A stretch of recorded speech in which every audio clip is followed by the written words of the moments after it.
During what was meant to be a romantic dinner, my wife, Jessica, locked eyes with me over the candlelight and said something that burned through me like acid. "I've planned something thrilling for tonight," she purred. "I invited another man to join us in bed. I want you to see how it's really done. Maybe he can give me what you haven't been able to in 12 years. The steak in my mouth turned ash. I dropped the fork. The clinking sound was the only thing between us for a full, silent minute. I stared at her. Not blinked. Not breathed. Just stared. My throat tightened as if a fist was closing around it. She took another sip of wine, smug as ever, like she'd just told me we were going to try a new restaurant, not invited another man to destroy what was left of our broken marriage. I kept my voice even. Dead calm. "If that man dares step into my house, I'll make sure he leaves shattered," I said. "And you? I'll throw both of you out, naked and broken, for the whole neighborhood to witness your disgrace. That night, you'll lose more than just your pride. You'll lose this home forever." She smirked. "Yeah? We'll see." Then she stood up, ran her tongue over her bottom lip like some damn movie villain, and walked away from the table with her wine glass like she was in a parade. That should have been the end of the night. But what happened next was something no one could have seen coming. An hour later, I was home, sitting in the living room. No lights. Just me, the ticking clock on the wall, and the question hammering inside my skull. Was she serious? I didn't want to believe it. I should have seen the signs. But I didn't. I'd been blind. Jessica had been colder for months, excuses not to touch me, to travel alone, girls' nights that started at 7 p.m. and ended at 4 a.m. Her phone used to be open. Now it lived face down. Changed passwords. Sudden new underwear. Expensive perfume I didn't buy. And that scent? It hadn't been for me. But I was a fool. A loyal fool, still believing in 12 years of vows. I heard a car pull up. I stood by the window but stayed hidden behind the curtain. A sleek black Dodge Challenger parked in front of my house. He got out, tall, muscular, smirking like he'd already claimed what wasn't his. He adjusted his shirt in the reflection of his side mirror, then grabbed something from the passenger seat, a small, expensive-looking duffel bag. And then, Jessica stepped out of the passenger's side. Her heels hit the pavement like daggers into my spine. She was laughing, adjusting her skirt, clearly tipsy, clearly not caring. I saw her lean into him. He grabbed her waist like it was his right. Her hand disappeared behind his neck, pulling him down, God help me, as they kissed right there. They were outside my house. The same doors she decorated last Christmas with "Home Sweet Home" signs and fake snow. I opened that door. The night air cut like ice against the fire in my chest. They froze when they saw me. Jessica's smile dropped. The guy, though, he laughed. "Yo, you must be the husband," he said. His name was Tyler. I'd learn later. A gym trainer. Classic. Jessica didn't flinch. Didn't explain. Just said, "We're going upstairs." I stepped onto the porch, calm like before. But my fingers were curled so tight they turned white. "You take one step inside my house," I said to him, "and you're not walking out the same man." Jessica pushed past me. "Grow up, Daniel." She brushed her shoulder against mine like I was some trash in her way. Tyler tried to follow, and that's when my fist met his cheekbone. The sound cracked louder than I expected. He stumbled back, cursed, but I was already between them. "You think this is some game?" I shouted. She turned, narrowed her eyes. 12 years of boring? You think I care if you cry now? That was it. That was the moment something in me snapped, not just anger, but clarity. The clarity that the woman I loved was gone. Replaced. Erased. And what stood in her place was something cold, calculating, and venomous. I didn't hit her, but I made a choice. I reached for her luggage, the one she packed just yesterday for a spa weekend, and I hurled it onto the lawn. "You want to act like a whore in public?" I said. "Then live like one." Out. I slammed the door in her face. But that wasn't the end. Behind that door, something else waited. Something that would change everything. The slam of the front door echoed through the house like a gunshot. But inside, there was no relief. No calm. Just the roaring silence of a man standing in the wreckage of something he thought was love. I stood in the hallway, breathing hard, hands still trembling. Outside, I heard Jessica shouting at Tyler to help her get her suitcase from the wet grass. She was cursing, whining, calling me pathetic. It sounded like static. My ears were ringing too loud to hear it clearly. 12 years. And she threw it away like it meant nothing. I walked upstairs, straight into the bedroom. The bed still smelled like her perfume, sweet, expensive, fake. The kind of smell that covers rot. Her side of the closet was still full, but now it just looked like a costume rack for a woman I didn't know anymore. That's when I noticed her second phone. She always had two. Said one was for work. Something told me that was a lie, but I never had the guts to push. Tonight, though, my gut overruled everything else. I grabbed it from her drawer. Locked? Of course. But Jessica was arrogant. She wasn't the type to use complicated passwords. No, she thought no one would dare touch her things. First try, her birthday. Second try, mine. Third, Tyler's name. Click. It opened. I wish it hadn't.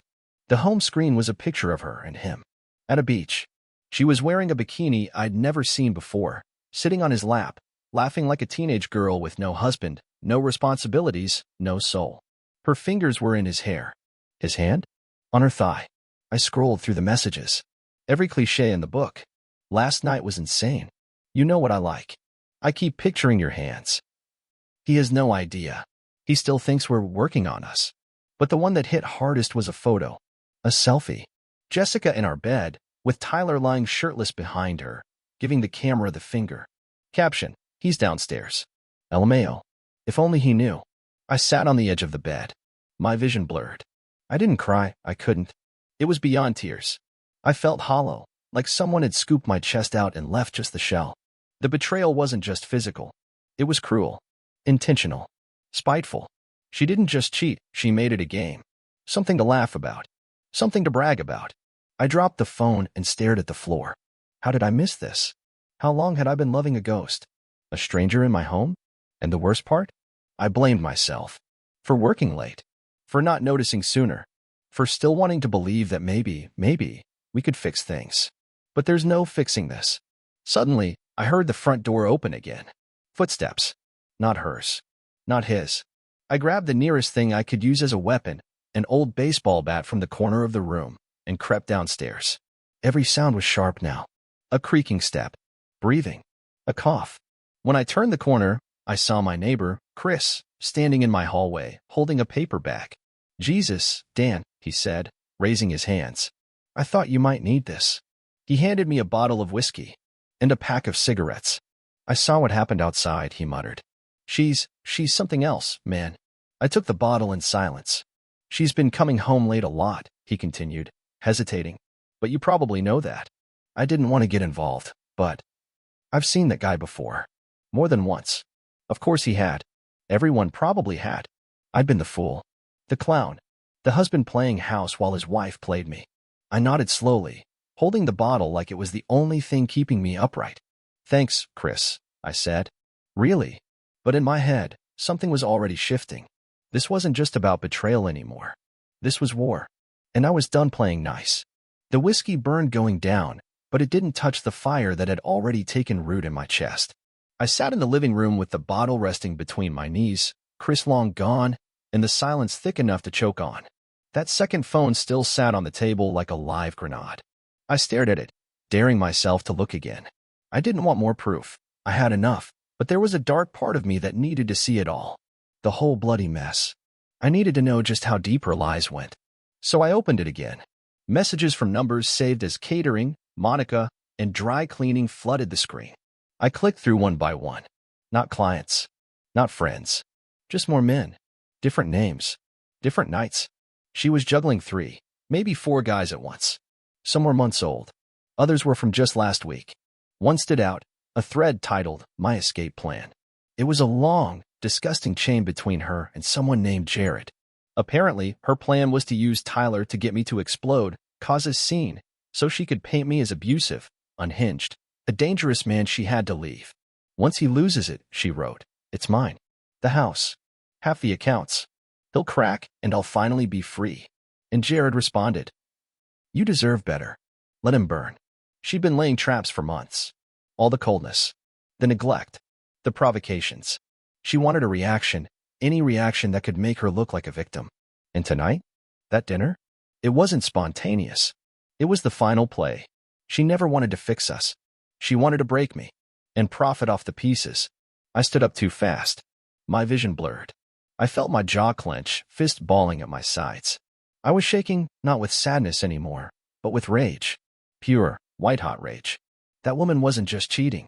She was engineering my downfall. And I'd been sleeping beside her. trusting her, loving her like a fool. Suddenly, I heard her voice outside again, laughing, louder this time. Then a knock at the door. Light, mockingly polite. I didn't move. Daniel, she called through the door in her sing-song voice. Come on. You really going to lock me out? I'm cold. Don't be dramatic. I said nothing. Another knock.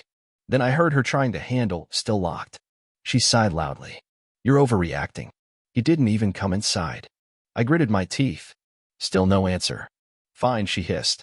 Be a little tch about it. I'll sleep at Tyler's tonight. But don't think this is over. You'll regret embarrassing me like that. Then came the kicker, her signature line, the one I used to laugh at when she was annoyed with a waiter or a store clerk. You have no idea who you're messing with. Then silence. I walked to the window and watched as she stomped off toward the Challenger, heels clicking, muttering something to Tyler. They got in and sped off down the street. I stayed standing there, staring at the empty road. She wanted to destroy me. She was confident she could. But now I had her phone, her messages, her photos, her plan. And I wasn't going to break. I was going to burn her world down first. I walked upstairs and opened the safe. Took out every file, every document, our marriage certificate, joint account statements, home deed. I laid them out on the bed like a war map. This wouldn't be a divorce. It would be a massacre. And in the end, only one of us would still be standing. She came back the next morning like nothing happened. Like she hadn't just spit on 12 years of marriage and danced on the ashes. She walked in holding a Starbucks cup, sunglasses on, keys swinging in her hand like a spoiled teen coming home past curfew. I was in the kitchen, calm, dressed, sober, her second phone sitting on the table beside a manila envelope. She paused when she saw it, only for a second. Then she smiled. You really need to relax, babe, she said, sipping her drink. We both know you're not actually throwing me out.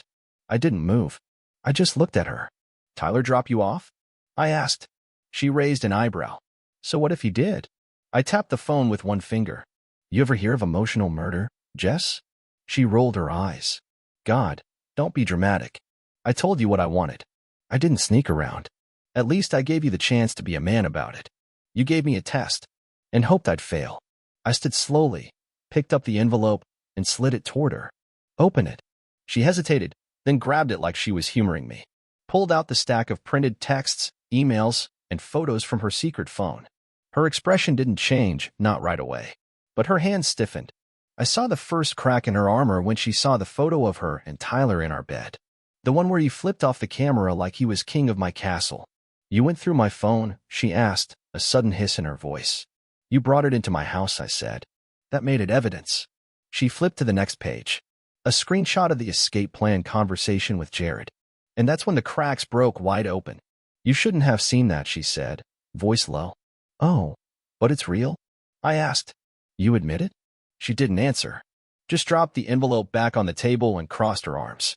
I was tired of pretending, she finally muttered. Tired of you. Of this house. Your boring life. You're so safe, Daniel. So steady. Like toast. Like plain king toast. Asterisk, you haven't touched me in months. I tried. You pushed me away. Because I wanted a man, not a roommate. My jaw clenched. I stepped closer. So your solution was to humiliate me in public? Bring some gym rat into our bed and hope I'd snap so you could steal everything on your way out. She blinked. You think I don't know how this game works? I said. You wanted the house. The money. Sympathy from your friends. You wanted me to look like the monster. You are a monster, she snapped. Look at you. Creeping through my messages, threatening people, throwing punches. You planned it. All of it. And you fell for it, she smirked. Which makes you the fool. I stared at her, the woman I once thought I'd grow old with, and felt absolutely nothing. No sadness. No pity. Just disgust. You're not the same person I married, I said. She shrugged. Good. That girl was weak. No, I said. She was loyal. Loving. You killed her. Her smile twisted. So what now? You think you're going to beat me at this? Go ahead. Drag me through court. I'll still walk out richer. I leaned in, whispering in her ear, not if I strike first. She looked at me then, really looked. And for the first time, she was scared. Good. Because I wasn't Daniel the nice guy anymore. This was war. And I'd already drawn first blood. Jessica didn't come home that night. She texted once, a pathetic, half-hearted message that read, Hope you're ready to lose everything. Tyler's got a great lawyer. I didn't reply. Instead, I spent the evening collecting more. I copied everything on her second phone to my laptop: photos, messages, voice notes, GPS logs. I even found receipts for hotel rooms she'd booked during her so-called work trips. One was from the night of our anniversary. While I'd been setting the table, lighting candles, and laying out the gift she never opened, she was in a king-sized suite downtown with a man who used protein powder like cologne. Every line now had a timestamp. Every betrayal had coordinates. The next day, I met with a divorce attorney. A woman named Claire, sharp as a razor, wore black like it was armor. I handed her the folder with Jessica's printed affair, and her eyes lit up like she'd just been handed the script to a courtroom thriller. She messed with the wrong man, Claire said, flipping through the evidence. With this, we'll burn her to the ground. I nodded once. No emotion. I wasn't doing this out of spite anymore. This was survival. Jessica had declared war. I was just responding in kind. By the end of the meeting, Claire had filed an emergency injunction on our joint accounts. Jessica wouldn't see a dollar she didn't earn. The house was frozen. She couldn't sell, rent, or even redecorate a damn chair without approval. That night, the messages started again. You're pathetic. Blocking my card? Real mature. You think you're gonna win? Everyone's on my side. She was unraveling. I could feel it through the screen, the panic. The sudden realization that the man she thought was weak had claws. That the safe little husband she'd mocked now held the keys to her ruin. But the best was yet to come. I met with Chris, my neighbor, again. He handed me something, a flash drive. Hidden security footage from his home cameras that faced the street. You'll want to see this, he said. And I did. It showed Jessica and Tyler kissing in my driveway. Not once. Not twice. 6 different nights. One of them, the night she told me she was at a friend's baby shower. She wore white that night. Said it was girls only. Then there she was, on camera, wrapping her legs around another man before even reaching the front steps. With the footage, the texts, and the photos, Claire's legal team sent Jessica the official papers. The reaction came fast. She showed up the next day, dressed in a fake apology. Tight blouse, crocodile tears, the kind of vulnerable act that might have worked on me 5 years ago. I made mistakes, she said, standing in the doorway. But we've been unhappy for a long time. Don't you think we should talk? I didn't even open the screen door. You had your chance, I said. Now talk to my lawyer. Her face twisted. You're actually doing this? You did this, I said. I'm just pressing play. She stormed off, flipping me off, and shouting over her shoulder, you're going to regret this. But I didn't. I was done regretting. She thought this would break me. But all she did was wake me up. 2 weeks later, Jessica's world started to crack. The first blow came when her account got declined at her favorite boutique. I know because she sent me 17 furious texts in a row, all in all caps. You blocked me out of everything? I have nothing, Daniel. Nothing. You're evil. You're a monster. After everything I did for you. I didn't respond. Not to that. And not to the call from her mother 2 hours later. Because yes, Jessica ran to mommy. Claimed I was being vindictive and financially abusive. Her mom left a voicemail. I listened to the first 10 seconds before deleting it. The thing is, Jessica had spent years painting me as the safe, stable husband. The nice guy who took care of things while she found herself. She didn't count on me ever growing a spine. But now? Now she was watching her empire of manipulation fall, brick by brick. And Tyler? He started cracking too. Apparently, gym boys don't handle real-life stress very well. I got a message from an unknown number one night. No name. Just a voice note. I recognized it immediately. It was Tyler. He sounded nervous, almost breathless. Hey, man. Look, I didn't know she was married when we met, all right? She said you were separated. I wouldn't have messed around if I'd known, all right? I didn't mean to, just don't come after me, man. I'm out. I'm done. I played it twice. Then I forwarded it to Claire. By the time the first court hearing came around, Jessica looked like a ghost of herself. The designer outfits were gone. The fake tan faded. She wore sunglasses indoors and barely made eye contact with anyone. Claire stood beside me like a wolf in a business suit, reading off a list of evidence. Infidelity, financial misconduct, intentional emotional harm, calculated provocation. Jessica's lawyer tried to interrupt twice. Claire cut him off like she was slicing meat. The judge? He wasn't impressed with Jessica's emotional distress routine. Not after seeing the photos. The video footage. The receipts. The printouts. When the judge asked Jessica if she had anything to say in her defense, she stuttered through a half-baked speech about not feeling seen and trying to find happiness. But the court wasn't buying it. Neither was I. By the end of that hearing, I was granted sole control of the house, frozen our remaining assets, and got temporary custody of the dog, the only loyal soul left in that house, if we're being honest. Jessica stormed out of the courtroom like a wind-up toy that had finally run out of charge. She didn't even look back. Outside, I leaned against the car and took the deepest breath I'd taken in months. Claire smirked beside me. "You know," she said, flipping her hair, "most guys cry in there. Or beg for reconciliation.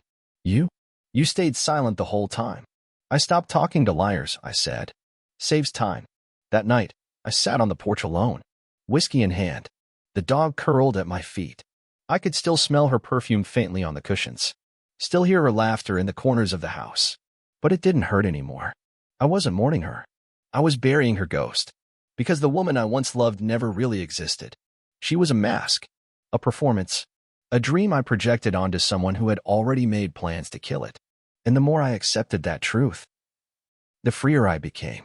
It didn't take long for the rumors to start. In a town like ours, scandal travels faster than Wi-Fi. At first, people tiptoed, whispered, sent cautious messages like, "Hey, just checking on you." I heard something about Jess. I didn't reply to most of them. But then, the video leaked. The one from Chris's security camera. Jessica wrapped around Tyler on my porch, giggling like a schoolgirl. I didn't post it. I didn't have to. Someone on Claire's team accidentally shared it during the early stages of the discovery process, and someone else accidentally uploaded it to a local gossip page. By noon the next day, half the neighborhood had seen it, including Jessica's job. She worked at a private marketing firm, all image, all reputation. That video? It was poison.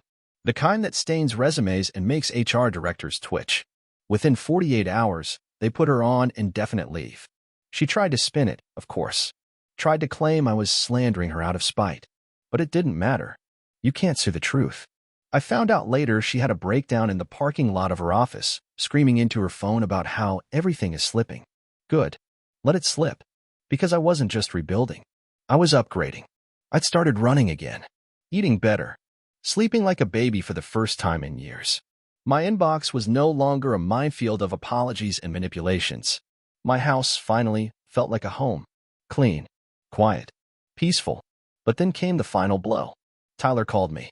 I didn't recognize the number, but I answered anyway. Curiosity's a cruel drug. His voice was low, tense, like someone calling from a bathroom stall. "Look, man. I didn't sign up for this," he said. "You signed up for my wife," I replied. "Pretty sure you knew the terms." No, you don't get it," he said. "She's losing it.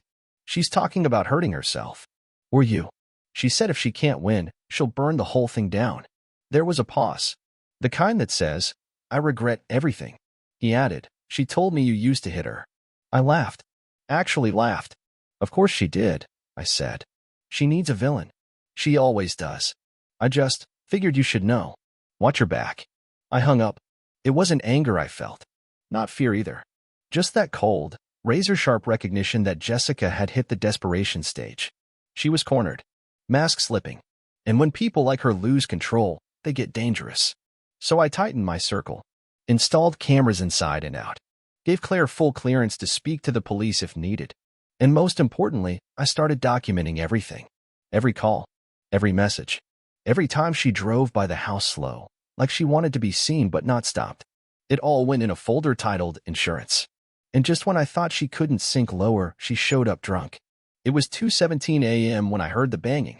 I checked the camera feed. There she was, barefoot, mascara running down her cheeks, shouting my name like she owned the night. "I loved you, you coward," she screamed. "I gave you everything." I didn't open the door. Didn't say a word. I just watched as she collapsed on the porch, sobbing into her palms, then crawled back to her car and drove off like a ghost trying to escape daylight. She thought love meant ownership. She thought loyalty meant weakness. But now? Now she knows what happens when a good man stops begging and starts walking away. And I was almost at the finish line. The final hearing came on a gray Friday morning. No thunder. No lightning. Just cold rain streaking the courthouse windows like nature was trying to rinse off the lies still clinging to the building. Jessica showed up alone. No lawyer this time. Tyler was gone, long gone. And so was her mother, her fake friends, and the mask she used to wear like a second skin. Her hair was pulled back, her eyes sunken. She wore all black, probably thinking it made her look serious. It only made her look small. I didn't speak to her. Didn't even look at her, really. Claire handled everything. She laid it all out for the judge. The proof, the planning, the malicious intent. It was no longer about a broken marriage. It was about character, or the complete lack of it. And Jessica? She had nothing left to say. No tears this time. No crocodile sobs. Just a blank stare, like she finally understood she'd lost. The judge gave the final ruling in less than 15 minutes. The house, mine. The accounts, frozen until reviewed, but mostly mine. The dog, mine. And Jessica? She got what she came for. Nothing. Afterward, Claire patted my shoulder and said, "It's done." But I didn't feel victorious. I felt, still, like the storm had passed, and all that remained was silence. Outside, Jessica was standing alone under a tree. She lit a cigarette with shaking fingers. As I walked by, she turned to me, eyes glistening. "You really hate me that much?" she asked, voice low. I stopped. Not because I had sympathy. Not because I cared. But because I wanted to say it out loud, once and for all. "No," I said. "I don't hate you. I hate who I became because of you." She blinked. I kept going. "You lied, Jessica. You used me. You mocked the life we built like it was a joke. And now you're standing here wondering why no one's coming to save you." Her lips trembled. "You'll miss me one day," she muttered. "I already did," I replied. "For years. And now I don't anymore." I walked away without looking back. That was the real ending. Not the gavel. Not the paperwork. Not the courtroom echo. It was the moment I left her behind in every way that mattered. It's been 4 months now. The house is quieter, cleaner, alive again. I repainted the bedroom, got rid of the bed, bought a new couch, a better one, firm, reliable, mine. The dog sleeps beside it every night, his tail thumping in his dreams. I started seeing someone new. Nothing serious yet. Just walks, laughter, easy conversation, things that don't come wrapped in manipulation. She doesn't ask about Jessica, doesn't pry.